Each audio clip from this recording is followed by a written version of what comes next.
नमस्कार बंधुरा आमी आबार आरेकटा नतून भिडियो निये चले एसेछि। आमी तोमादेर साथे आगेई शेयर करेछिलाम जे कम कापड़े किभाबे पैंटेर बेशी कुचि करा जाय बा फुल पाटियाला पैंट करा जाय। देखो सेइटा काटिंग करेछिलाम, सेइटारই सेलाई पद्धतिटा निये चले एलाम। देखो एटा जामार कापड़ छिलो, प्रथमे दড়িটা সেলাই করে নিয়েছি, তারপরে কোমরের বেল্টটাকে জামার কাপড় এটাকে সেলাই করে নিচ্ছি। প্রথমে বেল্ট করে নেব। প্রথমে দুটো ধারকে সেলাই করে নিলাম আর মাঝে জয়েন করে নিলাম। এরপরে যেটা আমরা দড়ি পরানো বা অনেক সময় অনেকে এলাস্টিক বা গার্ডার দিতে পছন্দ করে সেই পোর্শনটা সেলাই করে নিচ্ছি সেই জায়গাটাকে। তারপর প্রথমে ধারটা নিয়ে নিলাম, যেহেতু ধারে কোনো পাড় নেই। এবার তারপরে আমি এটাকে 1 ইঞ্চি বা 1.5 ইঞ্চি চওড়ার মতো করে পুরোটাই সেলাই করে নেবো লম্বা করে। তাহলে কী হবে, জিনিসটা মজবুত হবে। আর এলাস্টিকের ক্ষেত্রে তুমি পরেও করতে পারো, অথবা এই সেলাইয়ের সাথে একসাথে তুমি গার্ডার বা এলাস্টিকটাকে করে দিতে পারো। এবার দুটো মুখকে জয়েন করে নেবো। এইভাবে বেল্টটা করলে কি হয়, অনেক সময় ছোটো বড়ো করার সুবিধা হয়। যদি লম্বা হয়ে যায় তখন তুমি এখান থেকে 2-4 আঙুল মুড়ে দিতে পারবে প্যান্টটাকে। আবার যদি বড়ও হয়, ছোটো হয়, তখন তুমি আবার কোমর পট্টিটা খুলে অন্য কাপড় দিয়ে বড় করে দিতে পারবে। দেখো এটা হয়ে গেল আমাদের কোমরের বেল্টটা। এবার দেখো যেটা প্যান্টের কাপড় ছিল পুরোটাই আমি হাতের বর্ডার পাইপিং করার জন্য কিছুটা কাপড় 4-5 ইঞ্চি কেটে বাকিটা পুরোটাই প্যান্টে দিয়ে দিয়েছি। দেখতে অনেকটা কুচি হবে, ফুল পাটিয়ালা হবে।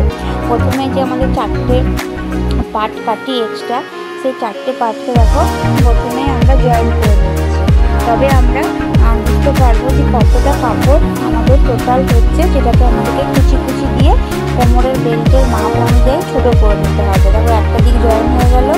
এবার দেখো দ্বিতীয় দিকটা করবো একইভাবে। আর আরেকটা কথা বলি, এই ক্ষেত্রে যদি কখনো কাপড়ের এই জয়েন্টের ক্ষেত্রে পার পরে কোনো সিল্কের কাপড় বা কোনো কটনের কাপড়ের ক্ষেত্রে, সেক্ষেত্রে মোড়ার দরকার নেই। কিন্তু যদি এমন কোনো কাপড় হয় যে সুতো খুলে যাবে বলে মনে হয়, সেক্ষেত্রে তোমরা এইভাবে দেখো আমি মুড়ে দিচ্ছি। দুটো কাপড়কে ধরে ডবল ফোল্ড করে 4বার মুড়ে দিচ্ছি। এটা মুড়ে দিলে কী হয়, অনেক সময় সুতো খোলার যে ভয়টা থাকে না, যে ফেসে যাওয়ার ভয়টা থাকে, সেটা কিন্তু থাকে না এইভাবে মুড়ে সেলাই করলে। দেখো দেখতে পাবে কীভাবে আমি ধরছি, মুড়ে মুড়ে সেলাই করছি। এইটা বিশেষ করে সিল্কের কাপড়ের ক্ষেত্রে করলে খুব সুবিধা হয়। সেক্ষেত্রে তোমার ইন্টারলক করারও কোনো দরকার হয় না। এবার দেখো আমি কলি দুটো জয়েন করে নিচ্ছি একটা পায়ের ক্ষেত্রে। জয়েন করে নাও। এবার চাপ সেলাই করে দিচ্ছি,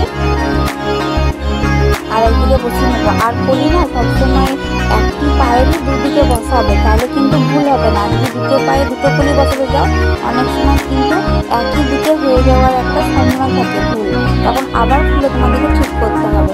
এবার দেখো আমি কী করবো না, যেটা আমাদের পায়ের নিচে মুড়ি হয় সেইখানে আমরা পেপার পেস্ট অথবা বক্রম দিয়ে ওই জায়গাটাকে সেলাই করে ফোল্ড করে নেবো। তারপর আমি পেপার পেস্টটা কেটে নিচ্ছি হাফ করে। কাটার পর এবারে আমি ওটাকে ধরে দিচ্ছি। আসলে কাপড়টা পুরোটা লেগে গেছে তো ওগুলো ভারী হচ্ছে, ওগুলো পড়ে যাচ্ছে বলে আমি বারবার তুলে টেবিলের উপর রাখছি। তারপরে এরকম করে আর একসাথে পট্টি কাটলে কি সুবিধা হয়, পেপার পেস্ট বা বক্রমটাকে সেলাই করে বসিয়ে দিয়ে উল্টে দেওয়া যায়।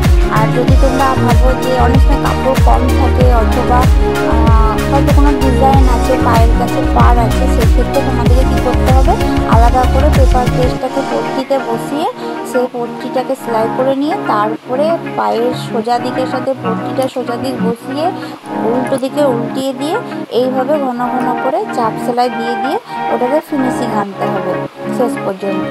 দেখো আমার একটা পায়ের কিন্তু পেপার পেস্টিং বসানো বা বক্রম বসানো হয়ে গেল মুহুরির কাছে।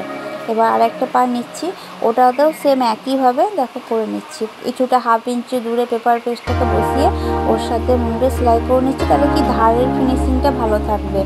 পেপার পেস্টটা যখন কাঁচা হবে না, প্যান্টটা ইউজ হবে, তখন খুলে বেরিয়ে চলে আসবে না। এইভাবে দিয়ে খানিকটা 1/2 ইঞ্চি মুড়ে, এক্ষেত্রে যা প্যান্টের ঝুল নেবা তার থেকে মোটামুটি আমি যেমন এখানে 1.5 ইঞ্চি মতো বেশি নিয়েছিলাম। 1/2 ইঞ্চি পেপার পেস্টিংয়ের ভেতরে গেল, আর 1 ইঞ্চি পেপার পেস্টের মাপ অনুযায়ী আমি 1.5 ইঞ্চি ঝুল আর কোমরের দিকে 1/2 ইঞ্চি, মানে টোটাল প্যান্টের যে ঝুল ছিল পা জামার তার থেকে আমি 2 ইঞ্চি ঝুলটা বেশি নিয়ে এই ফিনিশিংটা আনছি। দেখো আমি সেলাই দিয়ে দিই, তবে আমি খুব বেশি একটা সেলাই দিই না, মোটামুটি 5টা সেলাই যা হবে 15টা সেলাই এক হবে। শুধু মানে জিনিসটা হয়তো অনেকের পছন্দ, অনেকের পছন্দ নয়। আমি মাঝারি একটা সেলাই দিই, তো বেশি মনে দিই না। দেখো এবার আমি কুচি করে দিচ্ছি। এই পাটিয়ালা প্যান্টের ক্ষেত্রে না একটা জিনিস মাথায় রাখো, কুচিগুলো কিন্তু দেখো এখন কিন্তু আমি আমার উল্টো দিকে কুচিগুলো দিচ্ছি, ঠিক আছে? এই কুচির সময়তে আমাদের কিন্তু দুটো পা বার করে নিতে হবে, ডান পা অথবা বাঁ পা, দুটো পা বেরিয়ে যাবে। দেখো এটা কিন্তু আমাদের ডান পা হচ্ছে হিসাব মতো। দেখো কুচিটা কিন্তু আমার সামনের দিকে চলে যাচ্ছে, মানে আমি যেদিকে বসে আছি তার উল্টো দিকে কুচিগুলো হচ্ছে হিসাব মতো। এটা আমার ডান পা হচ্ছে। দেখো আমি বেল্টটা বসিয়ে দেখে নিলাম আর কতটা কুচি দিতে হবে। হয়ে গেল পুরো বেল্টের মাপ অনুযায়ী। সামনের দিকে একটু দিয়ে নিচ্ছি, বেশি আছে বলে। দেখো এবার বসিয়ে আমরা দেখে নেবো যে বেল্টের মাপ অনুযায়ী হলো কিনা। এবার দেখো এটা আমাদের বাঁ পা হচ্ছে। এবার লক্ষ্য করো কুচিটা কিন্তু আমার দিকে হচ্ছে কিন্তু, হ্যাঁ, মানে আমি যেদিকে বসে আছি সেই দিকে মুখ করে করে কুচিটা হচ্ছে। আর কুচিগুলো আমি একটু বড় বড় করে দিয়েছি, বড় বড় বলতে খুব বড় না, তো এই 1 ইঞ্চি করে দিয়েছি। যেহেতু অনেকটা কাপড় তো একটু ছোটো ছোটো করে দিই, অতটা ধরতে পারবে না। প্লাস যখন কাচবে তখন কিন্তু শুকোবে না, কটনের কাপড়। সিল্কের কাপড় হলে ছোটো ছোটো কুচি কুচি করে দেওয়া যায়। দেখো হয়ে গেল। এবার দুটো পা তোমরা দেখে দেখো, দুটো পায়ের নিচে কিন্তু দুটো দিকে আছে, একভাবে নেই। এবার দেখো আমি পিছন দিকটা সেলাই করে নেবো। কলির কাজটা যেটা আমাদের কলির যে জয়েন্টটা হয় ওই জয়েন্টটা দুটো পায়ে অ্যাটাচ করে নেবো। তাহলে দুটো পাকে একসাথে কলির সঙ্গে ধরে জয়েন করে নিচ্ছি। এবার চাপ সেলাই দিয়ে নেবো। এখানে দেখো চাপটা দিলে সুবিধা কি হয়, ফেসে যাওয়ার বা ফেটে যাওয়ার ভয়টা 99% কমে যায়। এবার কোইন্সিডেন্টলি কখনো সুতো পচা হলো বা কাপড় পচা হলো সেক্ষেত্রে হতে পারে 1-2% রিস্ক থাকে, কিন্তু 99% কমে যায়। এবার দেখো সামনের কাজটা আমি সেলাই করে নিচ্ছি। এক্ষেত্রে চাপ দেবো না, এক্ষেত্রে ডবল সেলাই দিই, কারণ সামনে একটা প্রেশার পড়বে না উঠতে উঠতে, ডবল সেলাই দিলেই যথেষ্ট। এবার আমি দেখো বেল্টের সামনে যাই, প্যান্টের যে নিচে কুচি দিয়েছিলাম সেটা সামনের জয়েন্টটাকে সামনাসামনি রেখে, মানে সোজাসুজি রেখে আমি আস্তে আস্তে আস্তে আস্তে বেল্টটাকে অ্যাটাচ করে দিচ্ছি প্যান্টের সাথে, প্যান্টের কুচিটার সাথে, যেটাকে বলে মানে দুটো পায়ের সাথে। এবার দেখো আমি এটাকে জয়েন করে দিচ্ছি আস্তে আস্তে। এবার করতে করতে না মাঝে আমি সেটা বার করে দেবো, দিয়ে আবার যেখান থেকে শুরু করেছিলাম মানে সেই সামনের জয়েন্টের কাজটা ওইখান থেকে আবার উল্টো দিকটা শুরু করলাম। এইভাবে থেকে শুরু করলে কি হয়, অনেক ক্ষেত্রে যখন বেল্টের থেকে শুরু 1-1.5 ইঞ্চি বা হাফ ইঞ্চি মতো ছোটো বড়ো যেটাই হোক অ্যাডজাস্ট করে নেওয়া যায়। যদি পাটা বড়ো থাকে সেক্ষেত্রে আমরা কুচি দিয়ে নিই। যদি কোনো ক্ষেত্রে বেল্টটা বড়ো হয়ে যায় কোমরের, সেই ক্ষেত্রে কী করি না আমরা তখন কোমরটাকে এই 1-2 কুচি খুলে নিই পা থেকে দেখে। এইভাবে করতে করতে পিছন দিকে চলে যাবো আস্তে আস্তে। অর্ধেকটা আগে সেলাই করে নিলাম, অর্ধেকটা সেলাই করে নিলাম। এখানে আমার সেলাইগুলো আমি ঠিক করে নিচ্ছি। এবার আমি ডবল সেলাই দিচ্ছি, কিন্তু এক্ষেত্রে তুমি বেল্টের উপর না চাপ সেলাইও দিতে পারো, কিন্তু চাপটা আমি দিই না, কারণ ওপর থেকে চাপ দেখা যায় তো ওটা খুব একটা আমার মতে বলে সৌন্দর্য লাগে না। যতটা সেলাই না দেখা যায় ততটাই ভালো। কম সেলাইয়ের মধ্যে যেটা বেশি মজবুত এবং টেকসই হয় সেটা করাটাই আমার মতে বলে বেটার। দেখো এবার প্যান্টে কোমর সেলাই হয়ে গেল। এবার আমি দুটো পাকে গোল করে সেলাই করে নেবো। এবার গোল করে সেলাইয়ের ক্ষেত্রে আমি 3টে সেলাই দেবো টোটাল, কিন্তু দেখো মুহুরিটা মেপে নিলাম। এবার প্রথম সেলাইটা মুহুরি থেকে যে কোনো পায়ের, এক্ষেত্রে কোনো বাধ্যবাধকতা নেই যে ডান পা বা বাঁ পায়ে করতে হবে। দেখো যে কোনো পায়ের মুহুরি থেকে আমি কলি পর্যন্ত যাব, গিয়ে কিন্তু প্রথম সেলাইটা বার করে নেবো। দেখবে দেখো আমি কলি পর্যন্ত এসে বার করে নিলাম। এবার আবার কি করব, আমি